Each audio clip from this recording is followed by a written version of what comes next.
Hey everyone, and welcome to Behind the Nail Pros for our January cover. For this month, we had Yvette Holt come out here to do the nails for us. It was so exciting to have you. Welcome. Thank you. It was very exciting to be here. We've been talking about this forever, and I'm so glad that it finally came to be. It was long overdue, partially my fault. That's okay. You had mentioned that you really want to do sort of a practical nail. So often on our covers we do these really fantastical, very artistic, difficult nails, but I thought it was a great idea to do something that is a little bit more user-friendly. So tell us a little bit about the design you came up with.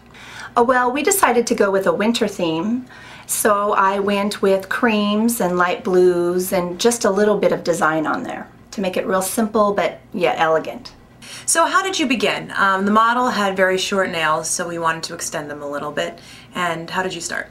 I applied tips, and we used a soak-off gel on her natural nail first, because sometimes the models don't want to wear them afterwards, so it just makes getting them off a little bit easier. Then we applied the tip, and I applied a few coats of traditional gel on there, and then we applied gel polish, a cream color. I used a light blue color gel to create the tip, and then we did some designing with a white striper paint. I noticed that after you applied the gels, you went in and filed. Not everybody does that. How come you decided to? Well, you're right, not everybody does file on gels, but I'm quite the perfectionist, so I like to go back in with a light file, like usually a 100 or a 180 file, and just make sure that the shape is what I want it to be. Mm-hmm. And I noticed that you're really looking at the finger and holding them up to make sure that you have the right shape that you want. Is this a good method to do if you're in the salon? Yes, I usually raise the nail to about eye level and look at it from the side to see if the curve is in the right place, and make sure I look down the barrel of the nail to make sure that it's smooth and there's no big bumps or humps that I can see. And then you notice that since I went with a square shape, I like to make it an extreme square shape, so I held my file straight up to make sure that I got that real straight edge at the tip. Right, so that it didn't curve at all on the corners. Right. Once the nails were filed, you didn't apply a top coat or anything, you just went in with the gel polish. Correct. I love the gel polish because not only can you use it on natural nails or over the soak-off gel, it's great for applying color to artificial nails. I went in with the cream colored gel polish and applied a coat, and then I cured it 1 minute, and then I applied a second coat to make the color richer. And it's great that you mentioned that, because I think a lot of people don't realize, they think that gel polish is just, it's great over, you know, soak-off gel for natural nails. But it's nice because you can use it really for anything. Right, right, absolutely.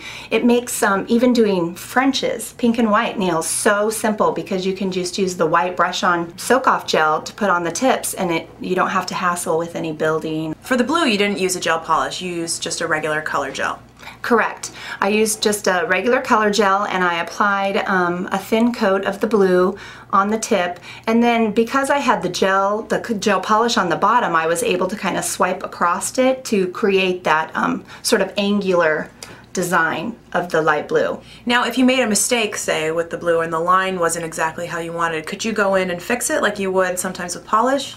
No, you would want to make sure that it was the shape you wanted before you went in the light, so you can play with it until you go in the light and then it's hardened there. And it's no problem to work with these different mediums all within one nail. You have, you know, your hard gel and a colored gel and a gel polish, and they all work together and will hold up together? Well, you definitely want to make sure that you try something out on your person before you try it out on your customer.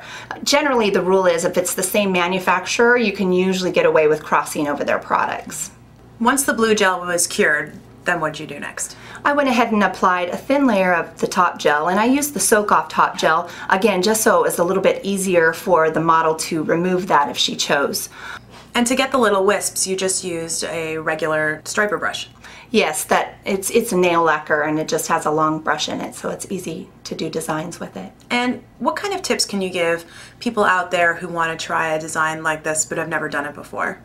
Just practice a little bit. I'm a great person at, I like to look at designs and go, okay, I can do that, and then I'll attempt it, you know, putting it on a nail just to see what it looks like. You know, sometimes the line smooths together and creates this great design, and other times it's just not such a cute idea. So so it's all about practicing. Yeah, it's all about practicing. These nails were beautiful and wintry, but they weren't complete without a little extra bling. That's right.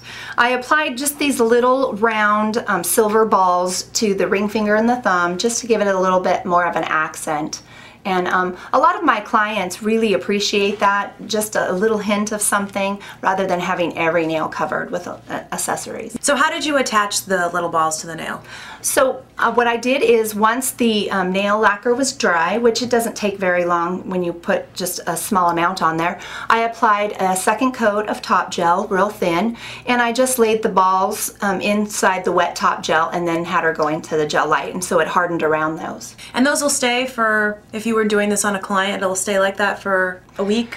Longer? Yeah, if you are concerned about them staying, you may want to put a little bit thicker amount of top gel just where you want to place those accessories and inset them in, let them harden. But usually they'll last about a week and a half. Well, I think the nails turned out fantastic, and what's more, the model was like, yes, I'm going to keep these. I want to wear them. I think that's a real testament to the wearability of this, and it's something that clients will like, and it's easy to do in a salon. Yes, I was very excited about doing that, because when I look at NailPro magazines, and I bring it into my salon obviously, and so my clients glance at them, they go, oh, those are kind of crazy. Who would really wear that? I mean, they're impressed, but that's what they say, and I go, well, that's kind of the point of the cover.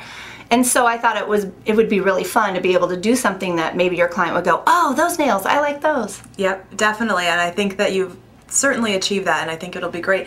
Hopefully techs who keep their nail pros lying around will get a little extra income with the nail art that their clients request now. Exactly. Well, thank you so much for coming in. I really appreciate it. I'm so glad we finally did this. The nails were fantastic. It was super fun. Well, thanks again for inviting me. It was fun.